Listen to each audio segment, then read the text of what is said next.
കഥയല്ല, ഒരു വാർത്താ തലക്കെട്ടുമല്ല, ഒരു നിമിഷത്തെ ദൗർബല്യത്തിന്റെ അവസാനവുമല്ല. കണ്ണു നിറഞ്ഞ ഒരു വീടിന്റെ നിശബ്ദമായ കരച്ചിലാണ്. വാതിലുകൾ അടഞ്ഞുപോയ ഒരു മുറിയിലെ ഉള്ളിലൊതുങ്ങിയ വേദനയാണ്. മയക്കുമരുന്നിന്റെ കള്ളസന്തോഷത്തിൽ ഇടഞ്ഞുപോയ ഒരു കുട്ടിയുടെ തകർന്ന സ്വപ്നങ്ങളുടെ അവസാനത്തെ കുറിപ്പാണ്.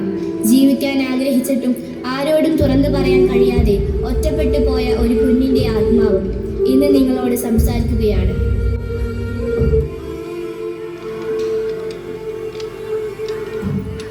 പ്രിയപ്പെട്ട ഉമ്മി, എനിക്കറിയാം എൻ്റെ ഉമ്മ ഇപ്പോഴും കരഞ്ഞു തളർന്നു കിടക്കുകയായിരിക്കും. എൻ്റെ വേർപാട് ഉമ്മയ്ക്ക് ഒരിക്കലും സഹിക്കാനാവാത്ത വേദനയാണല്ലോ. എന്നോട് ക്ഷമിക്കണേ ഉമ്മി. എനിക്ക് പുതിയ കൂട്ടുകാർ കിട്ടിയപ്പോഴും അവരുടെ പെരുമാറ്റത്തിലെ മാറ്റങ്ങളെക്കുറിച്ച് ഉമ്മയോട് പറയാൻ ഞാൻ പലവട്ടം ഉമ്മയുടെ അടുത്ത് വന്നിരുന്നു. പക്ഷേ അപ്പോഴൊക്കെയും തിരക്കിൻ്റെ പേരിൽ ഉമ്മ എന്നെ മാറ്റിവിട്ടു. ജോലിത്തിരക്കിലും വീട്ടുകാര്യങ്ങളിലെല്ലാം മുഴുകിയ ഉമ്മയ്ക്ക് എന്നെ മനസ്സറിയാൻ സമയം കിട്ടിയില്ലല്ലോ. ഉപ്പയും ഉമ്മയും തമ്മിലുള്ള വഴക്കുകളുടെ നടുവിൽ എൻ്റെ സന്തോഷം നിങ്ങൾ രണ്ടുപേരും മറന്നുപോയി. എന്നിലെ മാറ്റങ്ങളൊന്ന് ശ്രദ്ധിച്ചിരുന്നെങ്കിൽ, എൻ്റെ കണ്ണുകളിലെ ആ നിശബ്ദത കണ്ടിരുന്നെങ്കിൽ, എന്നെ ഒന്ന് ചേർത്ത് പിടിച്ചിരുന്നെങ്കിൽ ഇന്നെനിക്ക് ഇങ്ങനെ സംഭവിക്കില്ലായിരുന്നു. സാരമില്ല ഉമ്മേ, ഇനിയും പറഞ്ഞ് ഉമ്മയെ ഞാൻ വിഷമിപ്പിക്കുന്നില്ല. ഉപ്പ, എൻ്റെ പൊന്നുപ്പ, ഉപ്പ ഇപ്പോൾ ഓഫീസിൽ പോകാൻ തുടങ്ങിയോ? ജോലിയിൽ ശ്രദ്ധിക്കാനാവുന്നുണ്ടോ? എനിക്കറിയാം ഉപ്പയ്ക്ക് ഇത്ര പെട്ടെന്ന് അതൊന്നും സാധിക്കില്ലെന്ന്. ഉപ്പ ഇപ്പോൾ ഓർക്കുന്നുണ്ടോ എൻ്റെ മോളോടൊന്ന് ചേർന്നിരുന്ന് സംസാരിച്ചിരുന്നെങ്കിൽ, അവൾ പറഞ്ഞ പോലെ ഒരു യാത്ര പോയിരുന്നെങ്കിലെന്ന്? ഇനി അതൊക്കെ ചിന്തിച്ച് ഇപ്പൊ സമയം കളയണ്ട. എനിക്ക് വേണ്ടിയല്ലേ ഇപ്പൊ ഇത്രയും സമ്പാദിച്ചത്.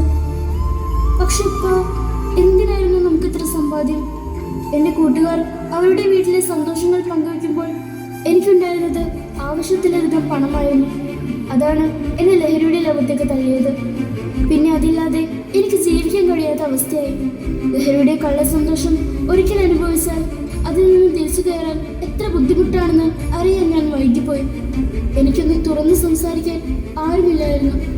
പരസ്പരം വഴക്കടിച്ചും വാശി പിടിച്ച സമയം കളഞ്ഞ നിങ്ങൾ എന്റെ സന്തോഷത്തെപ്പറ്റി ഒരിക്കലും ആലോചിച്ചില്ലല്ലോ.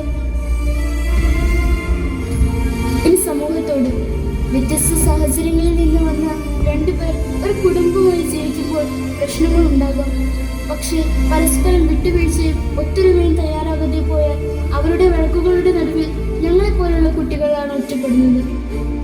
അപ്പോഴാണ് സ്നേഹം തരാനും സന്തോഷം വാഗ്ദാനം ചെയ്യാനും മറ്റൊരുപാട് പേർ ഞങ്ങളിലേക്ക് എത്തുന്നത്.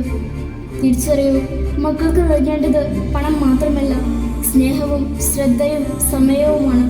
ആവശ്യങ്ങൾ നിറവേറ്റുന്നതോടൊപ്പം അവരെ ചേർത്ത് നിർത്തൂ. മക്കളുടെ നല്ല കൂട്ടുകാരെയും മാതാപിതാക്കൾ മാറും. ഒരിക്കൽ നഷ്ടപ്പെട്ടാൽ ഞങ്ങളെ തിരിച്ചു പിടിക്കാൻ കഴിഞ്ഞേക്കില്ല.